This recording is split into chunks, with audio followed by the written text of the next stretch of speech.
ये मिथिला नगरी कोई साधारण नगरी नहीं है।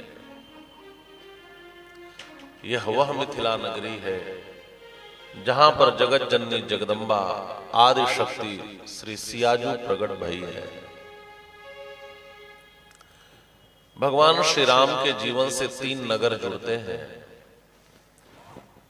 एक अयोध्या, दूसरी लंका और तीसरी मिथिला।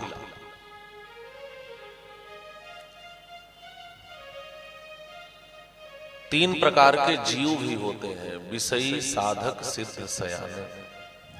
विषयी, साधक और सिद्ध। लंका में विषयी जीवों का निवास है,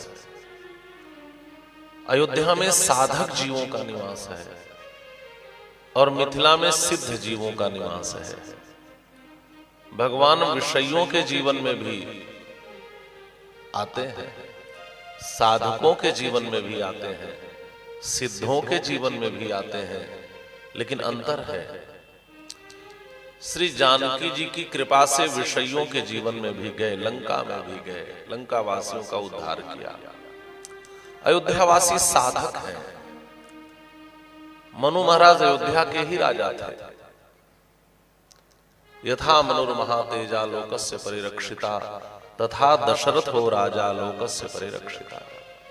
तो मनु के रूप में भी उन्होंने भगवान को पाने की साधना की और दशरथ के रूप में भी यज्ञादि जैसे कर्म किए, तब उनके जीवन में भगवान आए। अयोध्या वासियों के जीवन में साधना के फल के रूप में भगवान आए, लेकिन मिथिला में भगवान को बुलाना नहीं पड़ा, भगवान स्वयं दौड़े चले आए। सिद्धों के यहां भगवान स्वयं चले आते हैं महाराज। और संकेत और बड़ा सुंदर है। मिथिला भक्ति की नगरी है, सियाजू की नगरी है। सियाजी भक्ति स्वरूपा है। जहां भक्ति होती है वहां भगवान को बुलाना नहीं पड़ता, भगवान स्वयं खींचे चले आते हैं। भक्ति की नगर में प्रवेश के लिए हमें क्या करना चाहिए? कहा जो राम जी ने किया वही करना चाहिए। अपने सदगुरु को आगे करके यात्रा करी और भक्ति के नगर में सहजता से पहुंच गए। हमें भी अपने सदगुरु को, अपने गुरु को आगे करके यात्रा करनी चाहिए और हम भी सहजता से भक्ति के नगर में पहुंच जाएंगे। यह मिथिला ज्ञानियों की नगरी है। मिथिला शब्द का अर्थ ही होता है जहां ज्ञान का मंथन हो। मथनातीत मिथिला, जहां सुखदेव जी जैसे ज्ञानी भी आते हैं।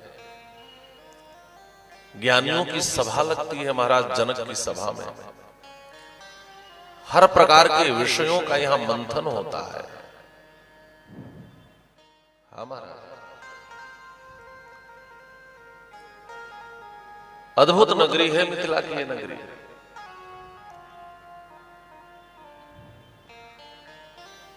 आप लोगों ने सुना भी होगा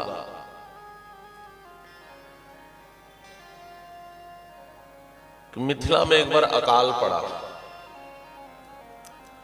विद्वानों की एक सभा महाराज जनक ने बुलाई। इसका हल क्या निकले? तो विद्वानों ने कहा महाराज आपको अपने हाथों से हल चलाना पड़ेगा, इसका हल हो जाएगा। और महाराज श्री जनक ने जब औषधि वपन करने के लिए स्वयं हल चलाया, अथ में कृषतः क्षेत्रम लांगला दुत्थिता ततः क्षेत्रम शोधयता लब्धा नामना सीतेति विश्रुता। हल के अग्रभाग को संस्कृत में सीता कहते हैं। हल के आगे जो फाल लगा होता है लोहे का नुकीला, उसको संस्कृत में सीता कहा जाता है। उसी सीता मुखोद्भवा होने के कारण इस कन्या का नाम महाराज जनक ने सीता रखा था। और जैसे ही सियाजू प्रकट भई वैसे मिथिला का अकाल समाप्त हो गया।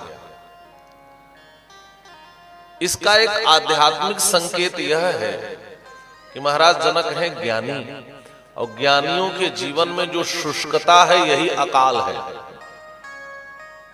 ज्ञानियों के जीवन की शुष्कता ही अकाल पड़ना है। और जब तक भक्ति का आगमन नहीं होता तब तक ज्ञानियों के जीवन की शुष्कता समाप्त नहीं होती है। सियाजू का आगमन ही मानो मिथिला के अकाल को दूर कर दिया। और जहां भक्ति प्रकट होती है वहां भगवान को आना पड़ता है। ये बड़ी प्यारी नगरी है। आइए हम भी सियाजू की इस प्यारी नगरी में चलें। यहाँ सुंदर सुंदर अमराइयां हैं, सरोवर है, बाग है, तड़ाग है। यहाँ पर कोयल काकली दे रही है, पक्षी कूज रहे हैं। यहाँ के मनोहारी दृश्य को देख करके राम जी का मन विमुग्धित हो गया, आकर्षित हो गया। आइए हम सब भी भगवान के साथ सियाजू की इस प्यारी नगरी मिथिला में प्रवेश करें।